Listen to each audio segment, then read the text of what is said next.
आप सभी दर्शकों को अपने चैनल के माध्यम से मैं हरि कीर्तन सुनाना चाहूँगा। हम लोग कैसे अपने गांव के मंदिर पर बैठकर हरि कीर्तन गाते हैं। आप लोगों को अगर यह पसंद आएगा तो लाइक, शेयर और सब्सक्राइब करना ना भूलें हमारे चैनल को। तो देखते हैं हमारे प्रिय सीएम अशोक बाबा और साथ में हैं अभिषेक जी।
अगर आप लोगों को यह हरि कीर्तन पसंद आया तो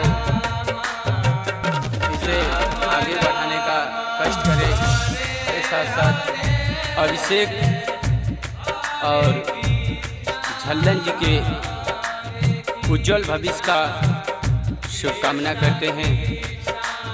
अगला पार्टी आने वाली है।